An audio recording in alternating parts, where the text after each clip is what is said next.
Hello and welcome back to another sketch. Today we are working on a sketch of a K-pop idol called Kazuha from SSERAFIM K-pop group. Amazing group. I love them. I think they're amazing. And yes, I am into K-pop. So today we're going to be working on a sketch. This is pretty fast paced. Hopefully you guys can keep up. So I started off with the eye. I started off using the yellow pen first. The reason why I use yellow as a base is because even if I make a slight mistake, I can kind of cover it up a little bit without people noticing too much. But if I go in straight with the black pen, make a mistake, it's kind of hard to adjust from there. So that's the reason why I use yellow as like the base and then take it from there.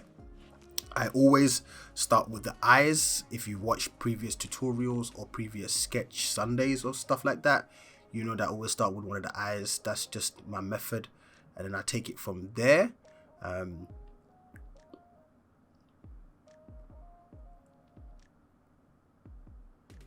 One of the main reasons why I love a sketching is simply because it's loose. You know, it's not strict. Like when I'm working on a drawing for like 10 plus hours, then you're more likely to overthink. I feel like with sketching, there's not much thinking in it. What you see is what you transfer over to the page. I normally like to aim for like 60-minute sketches. If I go over, I go over, but majority of the time I like to aim for 6 minute. I look at it as like an exercise, you know, just to let loose and not really worry about mistakes. It's more about, let me figure out what colors blend well together. Let me figure out, okay, what kind of shading or what kind of method. Do I start with the eye, then I go down to the nose, or do I draw both eyes first and then go down to the nose? So when I'm sketching all these different portraits and stuff, whether I make mistakes or not, I hope to make mistakes that I could learn from. That's the main reason why I like sketching. No, I wouldn't say more than doing the realistic detailed drawings, but I like to incorporate it maybe once, twice a week, just to let loose and just have some fun, man. If it turns out, obviously I try to make it as accurate as possible, but I'm loose. That's the whole point. I'm not stressing over, this line, or there's a little blop here, like the pen's leaking here and that. Nah. Let me focus on the cross hatching. Let me focus on trying to get the proportions right. Let me focus on mixing different colors to see what works, what I can use in drawings to come, the more detailed ones, and just controlling the pen is another thing. I feel like that's one thing a lot of people struggle with when it comes to ballpoint pen. The control. How much pressure do I need to apply?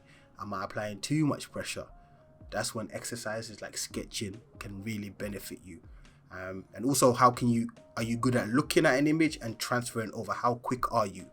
And obviously over the years I've become way faster. Now drawings like this take me 60 to 90 minutes. Back in the day, you're looking at 4 or 5 hours, even in sketch version, to like look, see what I'm seeing and transfer it over onto the page. And that's all down to me sketching more, putting in the hours, practicing consistently, and then just developing, right? Learning from my mistakes.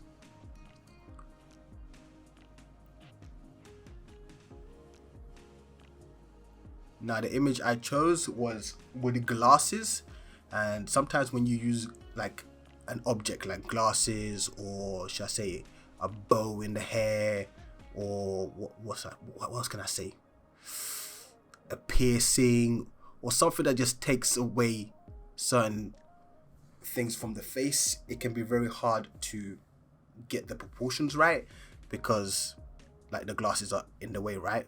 You might draw the nose too long down, you might draw the lips too long, or the head just might be long in general. So that's the reason why I like to choose kind of complex images when I am sketching, not just go for the basic or just the simple standard portrait. I do that every now and then, but I do like to use images that are pretty challenging or that look very interesting to sketch, right? Because I don't normally draw people with glasses on. So when I saw this image, I was like, I want to sketch this, I want to draw this. Of course, be expecting way more sketches on this channel. If you guys have any suggestions, the comment section you're more than welcome to. Obviously I have Twitter as well, so you can tweet me, Musa, draw this, or my Instagram. I'm not actually that active on Instagram. I'm pretty much one of those people that post and leave. I don't really consume social media like that. But here, as you can see, the main colors I'm using for the skin are orange and yellow. You can add a bit of pink here and there if you want to. But again, like I said, I'm trying to keep my sketch time under 90 minutes. So I'm not really thinking about all the extra details, adding the pinks and stuff like that. I'm just looking at the image, what I see, transfer it over, and just keep it moving without trying to be too judgmental on myself, right? I think when it comes to female drawings, for me, definitely the hardest part or the longest part is hair. Ugh. If you know, you know. Hair is a struggle, right? Facial features, all that kind of stuff, I'm okay with it. Even though they have softer skin, so that's like with the strokes of the cross hatching, you have to be very careful because you can easily make a female look old because of the cross hatching. That's happened to me in previous drawings for sure. I've even had comments like, oh, why do they look old? Why do they look old? That's part of the ballpoint pen game. And if your cross hatching is not like really dialed down to the point where it looks like you've done it in pencil or, you know, like color pencils or markers or something, it's very easy to make the person look old with ballpoint pen just because of that cross hatching stuff. But yeah, the hair, long.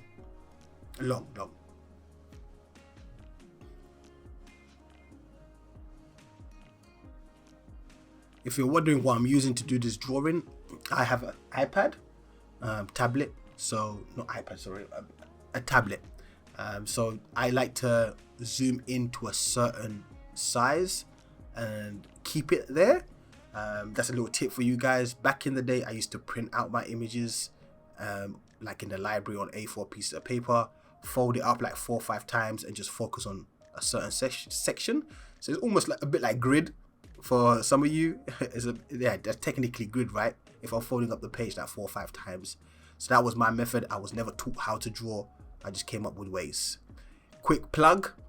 If you guys do want to check out some real-time tutorials or real-time videos without no pausing, no cutting, and you guys just want to follow along, you're more than welcome to check out my Patreon. It is linked in the description. There's tons and tons of tutorials already available, some with voiceover, some without, where you could just follow along. And yeah, it's a great time over there. Come through. I am trying to add more and more.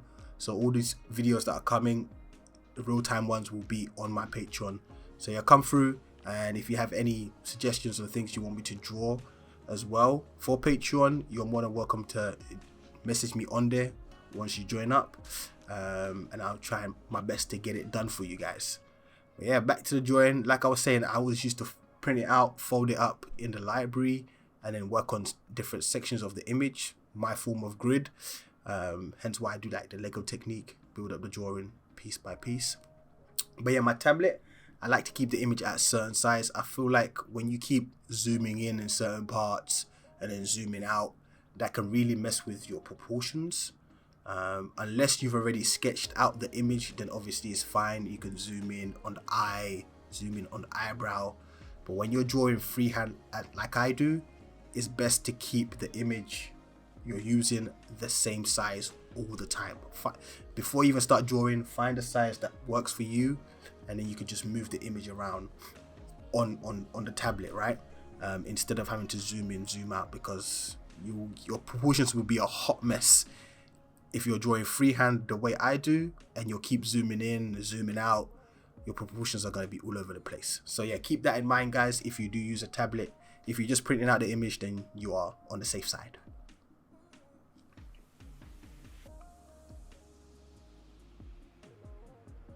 I also do get asked a lot, what pens do I use? I use a mixture. Obviously, you guys know my favorite pens are Staedtler.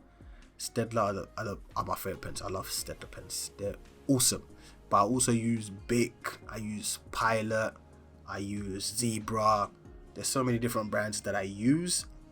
I have a bunch of pens, but the main one, the one I'm using right now, the black, that's a Bic one. I think it's 1.2 the nib, and the Staedtler ones are 1.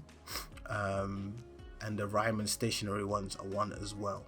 So yeah, I use a different mixture of pens, whatever I can get my hands on, pretty much. Obviously there are some that function better than others, but that's down to you. That's why you need a scrap piece of paper on the side to mess around with, you know, see what pens work for you, and then sketch a lot with them, and then see which ones you like, and then take it from there. But my go-to pens are definitely Staedtler, Bic, and Ryman. Those are my go-to. So for those of you that are asking, I have a few links in my description for those of you interested. I do get a small commission if you do use my link, which will be awesome to get your pens.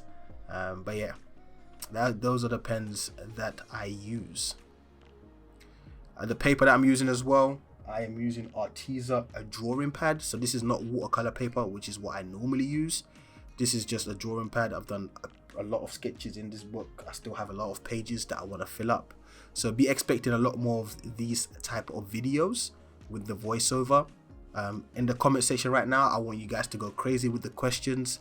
I feel like that will make the voiceovers easy for me, so I can just answer questions while you guys watch this. I think it's just a bit more engaging with you guys, right? Even if I'm not showing my face. So here you can see 3 layers of yellow. Add the brown for the certain shadows and whatnot. Bring the hair over now, because we've done the base. Add those little extra baby hairs and stuff. Gives it that extra realisticness. And now we bring in the orange. Add a few layers here. Boom, boom, boom. Oh yeah, and if you're interested in prints, I'm very bad at plugging stuff.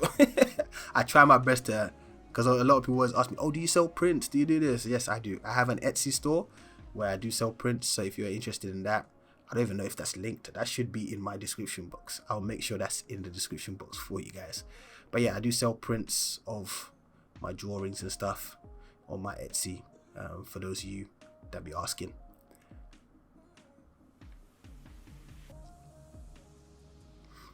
I think it's just me. I just be thinking sometimes, do people really want sketch prints? But I guess they do. Here we got a hand. Again, like I told you guys, I do like to choose images that are fairly challenging. I know a lot of you guys don't like drawing hands. I don't think anyone really likes to draw hands, right? Like, hands are not fun. They can look very awkward and just off. So yeah, that's the main reason why I chose this image. Hand on the side of the face. And then you got the glasses. I just thought it looked like a very interesting image. There was multiple images from their comeback, the Unforgiven comeback. Great album, by the way. But this was one of those ones that caught my eye, and I was like, yeah, I want to sketch this one because it just looks good. Hand on the face, glasses. It just looks like a really good image. Boom, boom, boom. As you guys can tell, I've definitely got like my strokes on point when it comes to the ballpoint pen now. Again, I've been doing this for like what 20 plus years. So yeah, you can kind of say I wouldn't class myself an expert, but I guess I am. 20 plus years using this tool. I'm very experienced. I've definitely put my 10,000 plus hours for sure. I've definitely done a gazillion drawings. We might have to do like a sketchbook tour or something like that one of these days, to show you guys all the stuff that I've done, if I can find them. I know I got a lot of them in the basement, some of them above my cupboards and stuff. So yeah, I have to bring out all the drawings. That will be a very long video. That will be like a 5-hour video trying to show all my drawings. So there's the hand, and now we're pretty much almost at the end. We just got to finish off this bit of hair right here. As you can see, with sketching, you can always go back, add more layers and more layers. I've actually done this once. I did a sketch, I think it was Walter White. I did Walter White and Jesse, yeah, from Breaking Bad. And then I left it for like, I think it was like 4 or 5 years. I didn't touch it. And I was looking through my sketches, drawings, all that stuff. And I saw it, like, let me touch this up. I went back, spent another 3-4 hours just adding more and more detail. And it looked like a whole new drawing. So I might have to do that again with one of my old ones, or redraw it. I think my wife made that suggestion. She was like, why don't you try redrawing one of your old drawings that you think was not that good and draw it again after so many years? I think that's a good video. Good video challenge. But here we are now. I'm just adding details a bit more here and there just to try and make it pop a little bit more. As you can see, the glasses make them darker, so it kind of fits the hair a bit. You know, look, just little touches like this make such a big difference, right? Just if you go back 5 seconds, you'll see that it just made a big difference, the way I just added an extra layer to the glasses. And that is it, ladies and gentlemen. Hopefully you guys enjoyed this voiceover. If you did, please give it a thumbs up, and I will catch you guys in the next one. I'm out. More than just a pen. Peace.